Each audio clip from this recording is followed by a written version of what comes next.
It was the kind of evening that looked beautiful from a distance and felt merciless up close, the heat still pressing down like a flat iron, even as the light gave up and retreated behind the distant mesa. Clara McAde stood at the edge of her porch, a bucket of water in each hand, watching the last of that copper sky melt away. She set the buckets down, straightened her back against the familiar ache, and looked out across her land, 32 acres of dry grass, stubborn cattle, and a fence line that needed fixing on 3 sides. 2 years she had managed it alone, 2 years since they buried Dan. Most of the town still called him Deadeye Dan McAde, even in death, the most feared and respected gunslinger in the territory, a man whose name alone had once been enough to settle disputes before they became graves. People remembered Dan with reverence, the way you remember a force of nature, a lightning strike, a flood, something magnificent and terrifying that passes through and leaves the land changed forever. What they forgot sometimes was that he had also been her husband, that he had drunk his coffee black and burnt his toast every single morning without fail, that he had laughed at his own jokes before he finished telling them, that he had left her this land, this life, and a silence so large she had never quite learned to fill it. She picked up her buckets and went inside. The knock came just as the last thread of daylight disappeared, 3 quiet raps on the door. Not the impatient hammering of Elias Drove's men, who had ridden out twice this week already with their folded papers and their slick, patient smiles. This knock was different, measured, like a man who understood that a door was someone else's boundary. Clara set down the oil lamp and reached for the rifle beside the door frame before she opened it. The man on her porch was tall, broad across the shoulders, with a worn leather coat that had seen too many miles and a jaw shadowed with several days of trail dust. His hat was pulled low, but not in the way of a man hiding, more the way of a man simply tired. At his hip sat a silver-handled revolver, holstered and still. His horse behind him stood with one leg resting, head drooping with exhaustion. His eyes, when he raised them to meet hers, were calm, not the dangerous calm of a man coiled to strike, something quieter than that, something that had already seen the worst of things and come through the other side. "Evening, ma'am," he said. His voice was low and unhurried. "My horse has gone lame on her left foreleg and I've been riding since before dawn. I'm not looking for trouble or charity, just asking to sleep in your barn one night. I'll be gone before your morning coffee's cold." Clara kept the rifle level. "I don't know you." "Name's Harry Cole." He didn't reach for anything, didn't shift his weight or let his eyes drop to the rifle, just a man between places. "I don't take in strangers, Mr. Cole. There's a town 6 miles east. They have a livery." "Yes, ma'am." I passed through it. Something crossed his face briefly, not quite amusement, not quite sadness. "They were less welcoming than your front porch." Clara studied him another moment. The horse behind him exhaled heavily and lowered its nose toward the dry ground. She had enough experience with animals to know that one wasn't going 6 more miles tonight. She tightened her grip on the rifle. "Give me one good reason." Harry Cole looked at her steadily. "If you let me stay," he said, "I'll give you whatever you want." It was the certainty that stopped her, not arrogance. She had seen enough of that to know the difference. This was something else entirely. The quiet confidence of a man who meant exactly what he said and had long ago stopped feeling the need to prove it. She almost laughed, almost told him to ride on and find his certainty somewhere down the road. But the horse shifted again, favoring that left leg, and Clara McAde had never once in her life let an animal suffer for the sake of pride. "The barn," she said flatly. "You touch nothing else on this property. You're gone by sunrise." "Yes, ma'am." She watched him lead the horse around the side of the house and disappear into the dark. She didn't sleep well. She rarely did anymore. By the time the sky had turned from black to the deep gray that comes just before dawn, Clara was at the kitchen window with her coffee, watching the barn, waiting for movement. waiting for something to confirm what every cautious bone in her body had been telling her, that letting a stranger through the gate was always a mistake. Instead, she saw a lantern moving along the far fence line. She leaned closer to the glass. Harry Cole was out there in the gray pre-dawn, working his way down the broken section of fence she had been putting off fixing for 3 weeks. Methodically, quietly, post by post, she watched him for a long time without moving. He came to the door at full sunrise, hat in hand. "Coffee's there if you want it," she said before he could speak.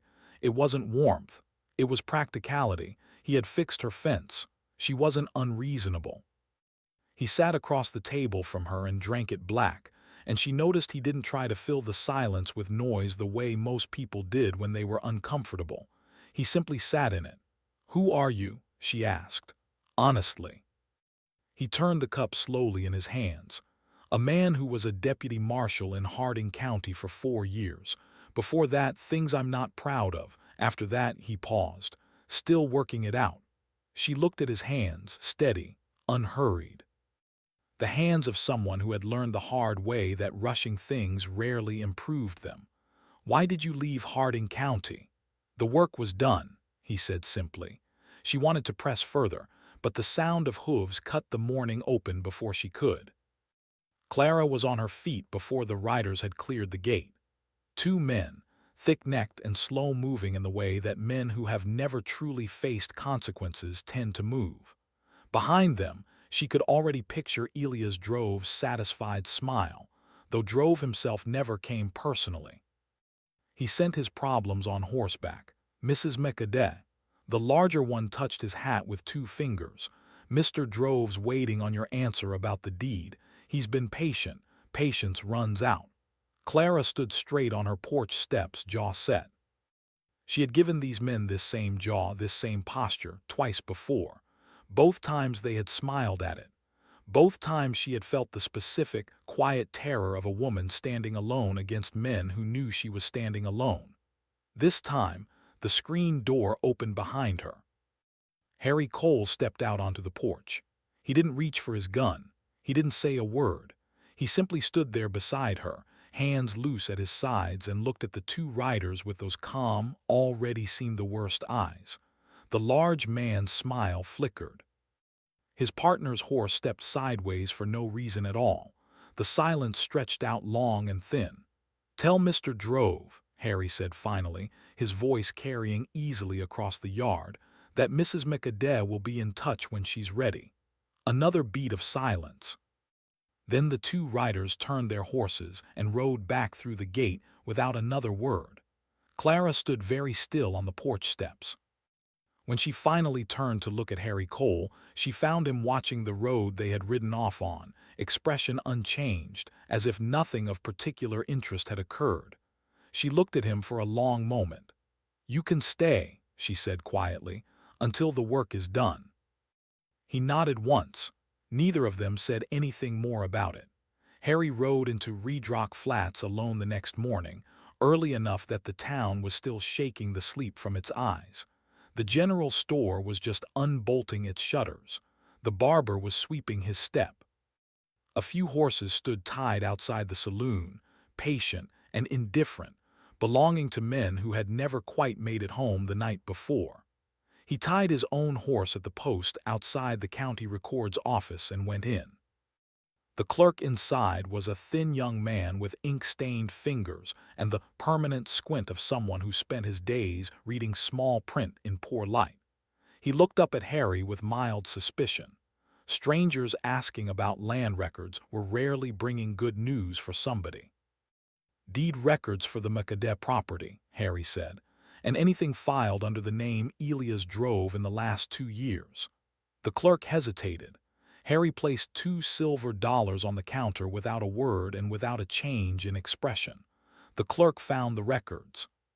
Harry spent the better part of an hour at the narrow reading table, by the window, going through every document slowly and carefully. The way a man does when he already suspects what he is going to find and wants to be absolutely certain before he says a single word about it. He had learned that patience in his years as a deputy, that the law, when used properly, was a precise instrument, and precision required time. He found it on the fourth document.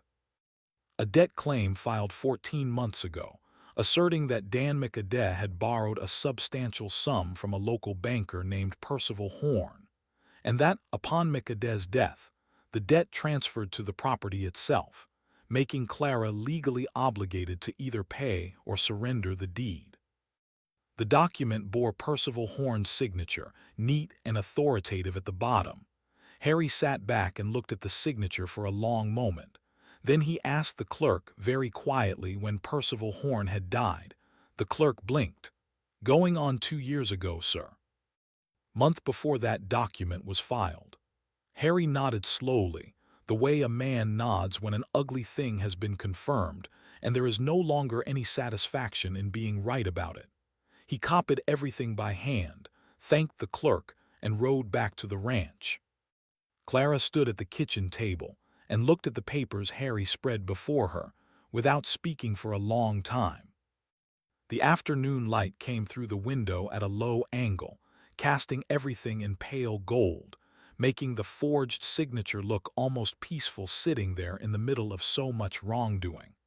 "He filed this a month after the man was already in the ground," Harry said. Horn couldn't deny signing it, couldn't deny anything anymore. Clara pressed her fingers flat against the table. "I knew something was wrong." Her voice was quiet but with an edge underneath it, the way a river sounds quiet right before it goes fast. "I knew it. But I had no way to." She stopped, steadied herself. "Can it be undone? With the right judge and the original records, yes." He paused. "I know a man. Retired circuit judge named Aldous Crane. He's in Millhaven, 2 days' ride. He owes me a fair hearing." He said it plainly, without drama. "I'd like to ride out tomorrow and put this in front of him."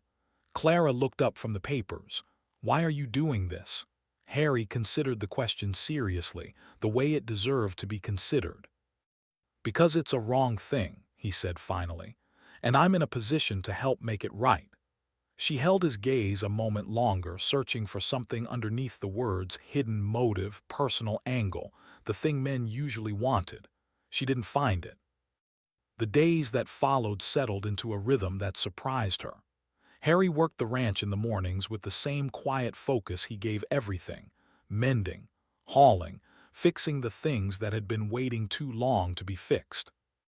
Clara worked alongside him, and gradually the careful distance she maintained began to feel less like protection and more like habit. He didn't talk much, but when he did, it was worth hearing. One evening, sitting on the porch steps after the work was done, she found herself telling him about Dan. Not the legend, the man. The burnt toast, the unfinished jokes. The way he used to sit exactly where Harry was sitting now, watching the same horizon. Harry listened without interrupting, without offering comparisons or condolences or the hollow reassurances that people in town had pressed on her like wilted flowers. When she finished, a comfortable silence settled between them.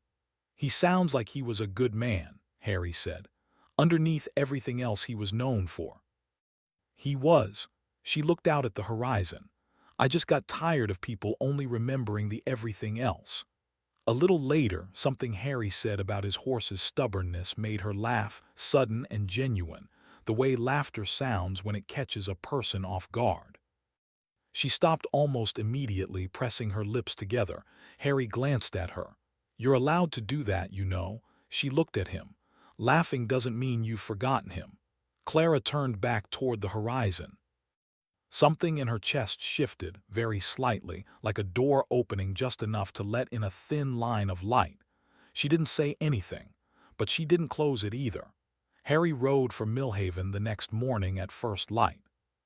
He carried the copied records in his coat and said goodbye with a simple nod at the gate. He was 2 hours gone when one of Drove's men appeared at the ranch with a folded note. Clara read it standing in the yard, the morning wind pulling at the paper.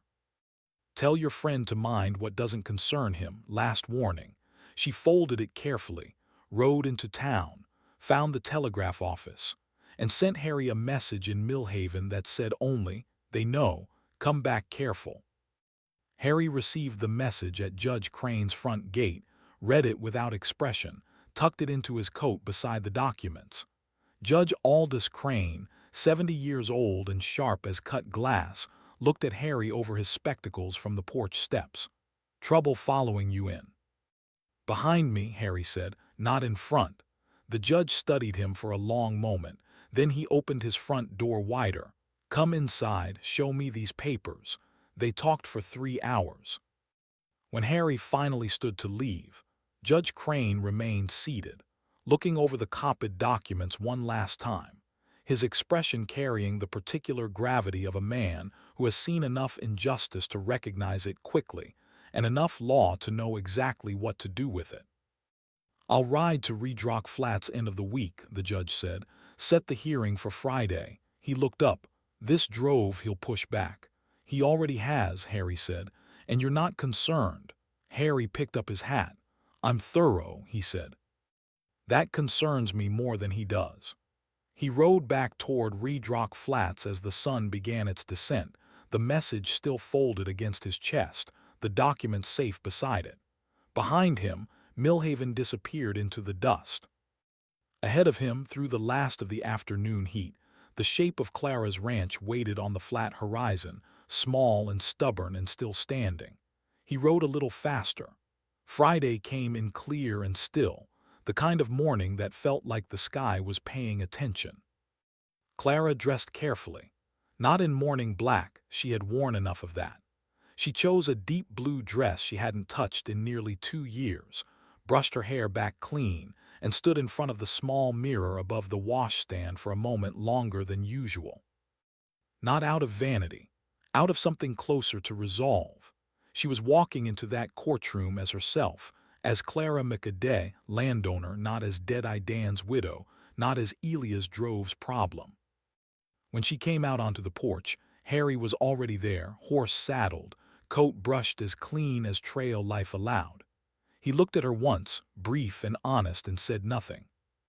But he offered his hand to help her up to the wagon seat with the quiet ease of a man who understood that some moments didn't need words wrapped around them. They rode into Redrock Flats side by side. The hearing was held in the town hall, a long rectangular room that smelled of sawdust and old paper. By the time Clara and Harry arrived, nearly every bench was filled. Redrock Flats had not seen a formal land hearing in years, and people had come the way people always come to things they pretend is civic duty, but is really something older, the deep human need to watch a thing get decided.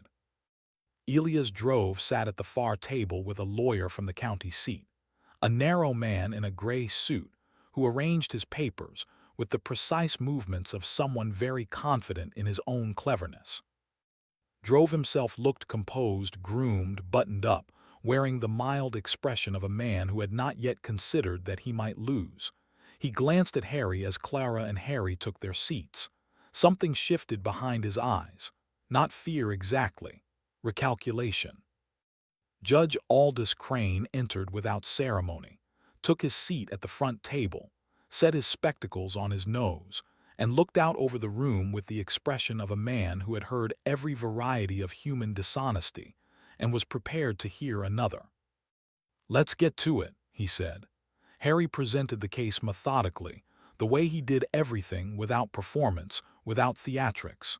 He laid the forged debt document beside the county death record for Percival Horn, showing the dates plainly.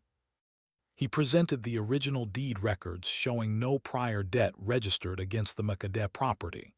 He spoke clearly enough that every person in that room could follow the logic without effort.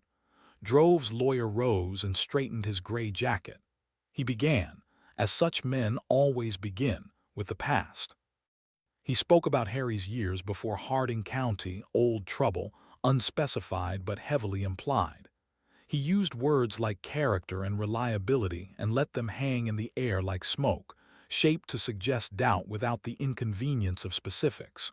The room shifted slightly. Clara felt it. The subtle rebalancing that happens when a crowd is given permission to be uncertain. Harry waited until the lawyer finished. Then he stood. "Everything he's implied is probably true," he said simply. The room went very quiet. I was not always a good man. I've made mistakes that I carry and will carry. He paused, but a forged signature on a dead banker's name isn't one of mine. He set his finger on the two documents side by side on the table. Percival Horn died on the 9th of March.